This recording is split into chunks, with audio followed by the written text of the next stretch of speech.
Halo, Assalamualaikum. Ketemu lagi dengan saya Ferdian Sutanto. Saat ini kita sedang berada di kantornya Martin Lubalu. Beliau adalah advokat juga yang saat ini berpraktek dan berkantor di daerah BSD Serpong. Ini dia kantornya Martin. Wow, Kak Martin udah ada di salah satu ruko di BSD nih. MLP Law Office. MLP Law Office adalah Martin Lubalu and Partner. Ada orangnya nih. Apa kabar? Baik. Silakan masuk, Bang Fer. Oke, siap. Halo, Om Bagus. Wis di sini juga rupanya. Yoi. Lawan dulu ya. Floornya nih, waduh, agak berantakan nih. Wih, gile. Sekarang udah kantor sendiri nih. Penjajakan, Bang. Apa kabar? Alhamdulillah baik, Bang. Gimana? Oke. Gimana, Bang Ferdi? Waduh, sehat, Bang? Sekarang ini lagi zamannya corona, Bang. Iya nih. Luar biasa. Jadi gimana kalau kita kongko hukum soal corona nih? Waduh, berhubung dengan corona, sebenarnya yang paling membuat saya menggelitik dan gimana ya, Bang, ya, berpandangan-pandangan miris adalah terkait pelaku usaha, Bang, yang sampai dengan saat ini itu masih banyak oknum-oknum dari pelaku usaha yang memang niat menimbun, Bang, barang-barang masker. Oke, kalau gitu kita kongko hukum soal corona nih ya. Iya. Oke. Halo, soal kongko hukum. Kita sudah bersama Bang Martin Lubalu. Ya. Nah, ini saya baru ketemu lagi setelah sekian lama, berapa lama? Satu tahun 8 bulan.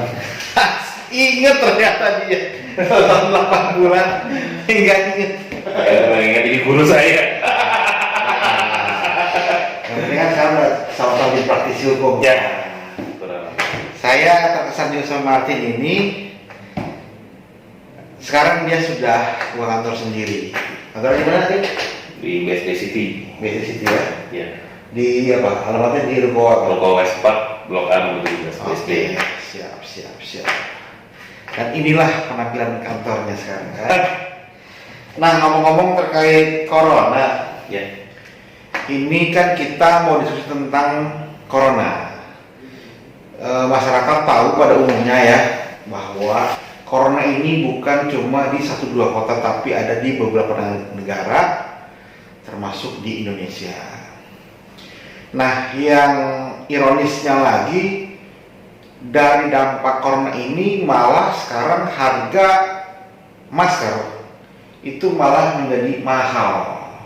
Yang sebelumnya itu harganya 25.000 satu box, 30.000, 50.000. Nah, sekarang menjadi 300.000. Ada yang menjual 300.000. Nah, kalau menurut ini kita kongko hukum Martin sebagai narasumber. Nah, kalau menurut Martin gimana, Tin, mengenai orang yang pelaku usaha atau menjual mengenai masker tersebut dan wabah penyakitnya, dan sekarang tentunya ada dampak hukumnya, baik, sehingga orang tersebut dikenakan sanksi hukum. Baik, makasih Bang Ferdi atas kunjungannya. Sebenarnya wabah corona ini musibah bukan untuk rakyat Indonesia tapi seluruh dunia. Karena kita lihat korbannya juga sudah ribuan yang meninggal dunia. Di Indonesia juga terjadi dampak ya, yang lumayan signifikan kalau menurut saya. Kembali lagi kepada para pelaku usaha ya, oknum saya bilangnya Bang Ferdi, yang sengaja memanfaatkan situasi dan keadaan di tengah-tengah kesusahan atau kesulitan masyarakat terhadap wabah corona. Sebenarnya kalau kita melihat dalam Undang-Undang Nomor 7 Tahun 2014 tentang Perdagangan, di situ ada aturan di pasal 29 ayat 1 itu yang berisikan bahwa pelaku usaha itu dilarang menimbun barang atau jasa itu dalam ketika barang tersebut mengalami kelangkaan. Ya. Itu juga ada ancaman pidananya, Mas Ferdi, denda 50 miliar serta pidana penjara 5 tahun penjara. Nah, ini dia. Jadi kalau kita lihat perkembangan di media nasional ya, elektronik, TV maupun cetak, bahwa ini kan menjadi sebuah wabah. Betul. Dan kemudian di wabah ini ada pihak-pihak memang yang sengaja mengambil keuntungan. Ya. Padahal kan ini ya ayo dong, kita semangat, kita kan Pancasila dan gotong royong. Betul.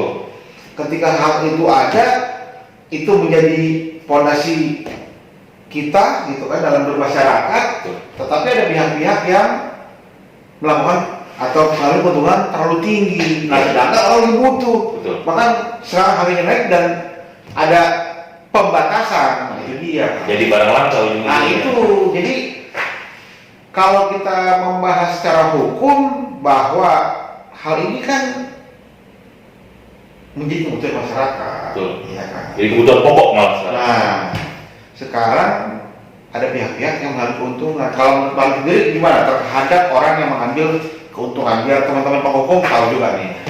Pertama, kepada pelaku usaha khususnya di bidang masker, tolong hentikan tindakan penimbunan Ya. yang dilakukan karena itu sudah terasa sangat merugikan kepada masyarakat selaku konsumen.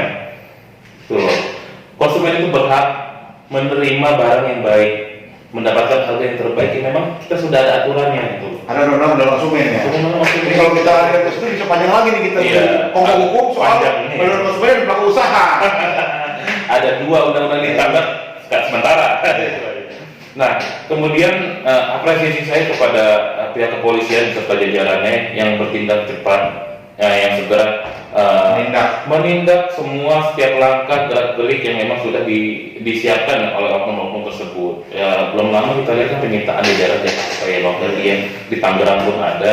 Ya, syukurlah hal-hal yang seperti itu tuh langsung dikedepankan dan cepat ditanggapi oleh aparat kepolisian kita. Salut untuk Bapak Kapolri dan jajarannya. Saya dukung penindakan tersebut karena itu berarti dan berefek untuk masyarakat. Betul. Dan harapannya apa nih, Martin, terhadap hal ini atas penimbunan dan pelanggaran hukum ini ke depan gimana? Kalau menurut saya dan tanggapan saya sih terutama kepada oknum-oknum yang telah dilakukan penangkapan oleh pihak kepolisian segera ditindak.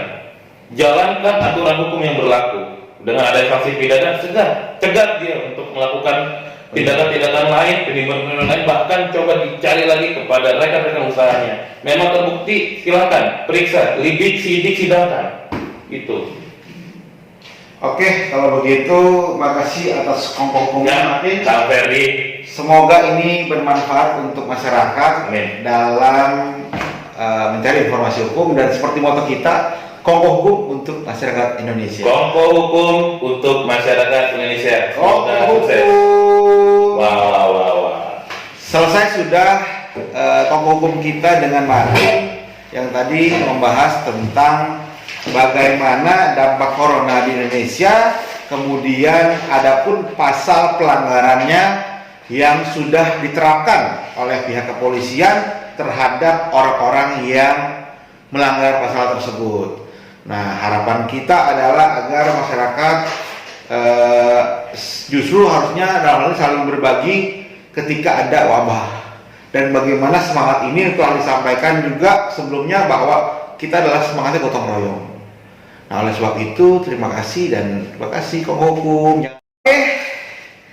Jangan lupa like, share agar teman kita mendapat manfaat dari video kita ini. Apabila telah di-share dan komen, dan jangan lupa subscribe.